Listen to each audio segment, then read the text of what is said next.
Today I'm talking about the filmmaking gear that I wish I bought sooner and quite frankly wish existed when I got started. Number one is the DJI Mini 3 Pro. Drones have come an incredibly long way since their inception, and now you can pretty much pick up a high quality 4K obstacle avoiding small compact drone that can fit in your pocket for a really affordable price tag. When it comes to weddings, I feel like drones have become such a standard. I know for me, whenever I have consultations with my couples, they always ask about drone if it's something I offer.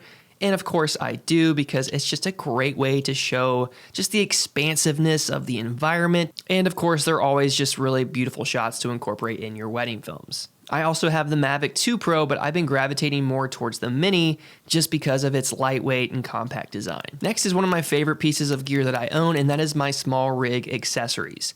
That includes my cage, the wooden side grip with the remote trigger. This is a product that I have just been loving this past year because it can be a little awkward sometimes navigating your record button with the cage on your Sonys, so having that function just right there, easily accessible, you can push record, I don't have to miss a moment. It's just so crucial. So I love the wooden side grip with the remote trigger, the top handle, of course my monitor mounts. There's something just really exciting about seeing your camera all rigged out, makes you feel a little bit more professional, and for me, it's really more so for the practicality of it all.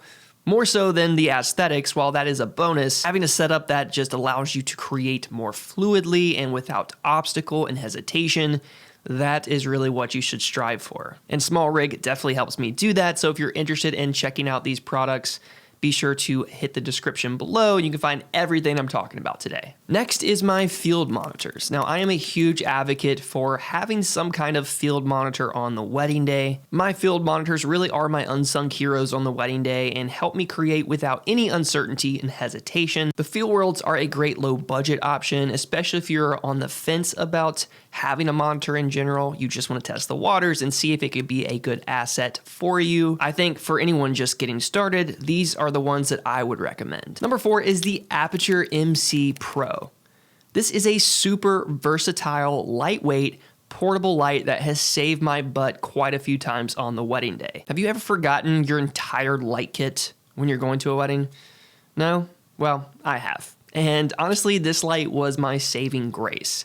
It helped me capture everything I needed during the reception and the send-off. It is crazy powerful for being such a small light.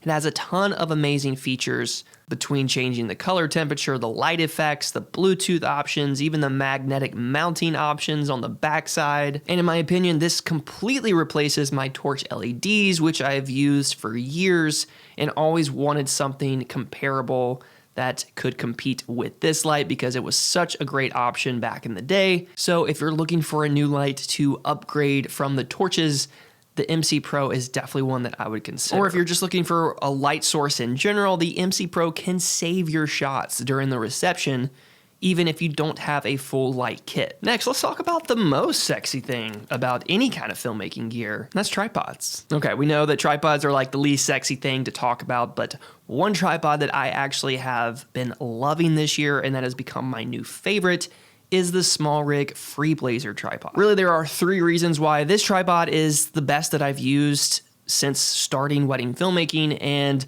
one is the quick height adjustment. Gone are the days of having to just tediously unlock every single leg and take so much time just setting up your tripods. It has a quick height adjustment feature, which is just amazing.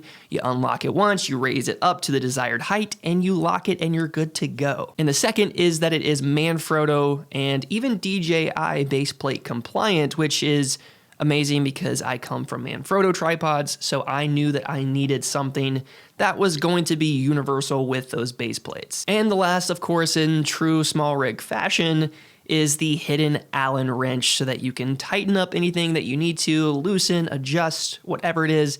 Smallrig is notorious for hiding little goodies in their products, which I absolutely love. So if you're looking for a reliable, well-constructed, affordable tripod that is going to do everything you need and more on the wedding day, this is one that has been my absolute favorite. Another must-have, in my opinion, is ND filters. Now, a couple years ago, I probably would have argued with you on that and said, no, you can just crank your shutter and you'll be fine. But I will say that going from a Rec 709 to now shooting in S-Log, having an ND filter is actually a must-have. And even if you're not shooting in S-Log, I honestly just recommend ND filters so that you can properly expose your image. You don't have to sacrifice your shutter, your motion blur for your frames. You can get a nice, consistent, beautiful cinematic shot with these filters applied to your lens. And the system that I love to use is the NiSi Swift system. And the main reason is because you have the ability to stack filters. So for me, I'm using an ND plus a mist combo. Since most of my wedding films, I love the diffused look. I love softer highlights, less contrast. Really elevating that dreamy vibe on the wedding day is what I love. And in terms of quality, they are the ones that have the least amount of color cast within their filters. So if you're looking for some ND filters or some diffusion filters this year, definitely consider the NiSi Swift system. I have just been really loving the look that I'm able to achieve with them. And it's just another product that I wish I bought sooner. Next up is SD cards. Now, there are a lot of options when it comes to SD cards out there. It can get overwhelming really fast, especially if you're just starting out. So the best way to go about finding the right cards for you is checking your manufacturer's website for compatible cards. The last thing you want to do is buy something that's not compatible or won't allow you to record at the highest quality setting. So make sure that you're checking your camera's website so that you can find out all of that information. But for me, and what I use with my Sony a7S III and a7 IV is the SanDisk Extreme Pro cards. Now I use the UHS-1 and Type 2s. I have just a wide variety of cards that I've accumulated over the years, but the ones that I'm gravitating more so is the UHS-2s, specifically the V90s. They are a lot faster, and with the ever-evolving rise of 10-bit and higher bitrate recordings, you're gonna want faster cards as well so that you can have that reliable solution. You don't have to worry about these cards ever failing on you, although that could always happen at any point, which is just a constant fear of mine. But I do prefer the V90s, even though they are a bit more expensive. They are worth the investment, especially when it comes to someone's wedding day. Now, another unsung hero on the wedding day is my support gear bag. This is the Tenba Transport 48-inch rolling tripod grip case. This thing is stacked with all of my light stands, my lights, my tripods, batteries, any accessories that I have to carry on the wedding day. It makes traveling with heavy equipment so much easier, so I highly recommend considering something like this if you have a lot of support gear that you need to bring on the wedding. And speaking of lights, I want to talk about my favorite reception lights to use, and that is the Amaran 60X. These lights are bicolored, they're lightweight, compact, portable, battery powered or DC power. And then my favorite thing about these lights is the fact that they are app controlled as well. They have been super reliable, crazy bright, and allows me to get those nice cinematic shots during the reception. And last but not least is the lens to end all lenses, one of my new recent purchases, and that is the Tamron 35-150 f2 to 2.8. This lens is by far one of the most versatile lenses that I've ever used, if not the most versatile lens out there right now, especially for wedding filmmakers. If you are looking for a one and done solution, this lens is pretty close to achieving that.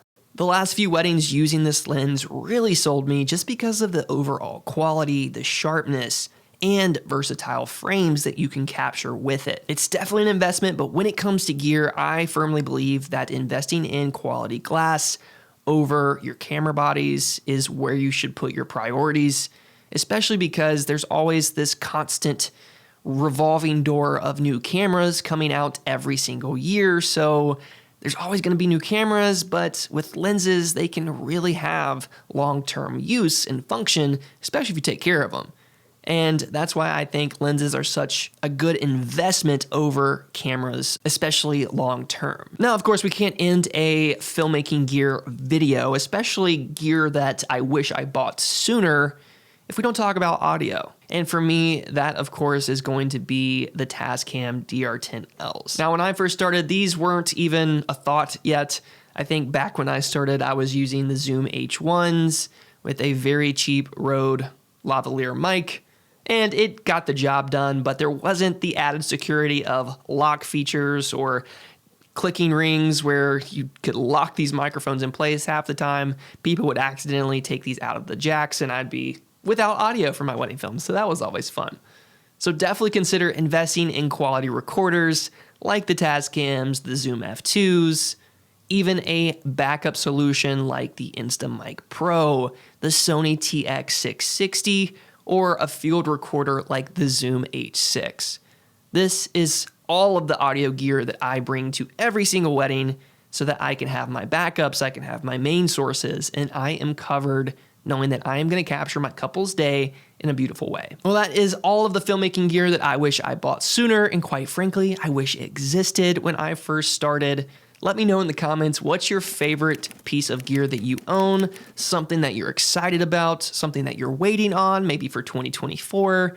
Either way, I'd love to hear from you guys. So until next time, keep creating and telling beautiful stories. Peace.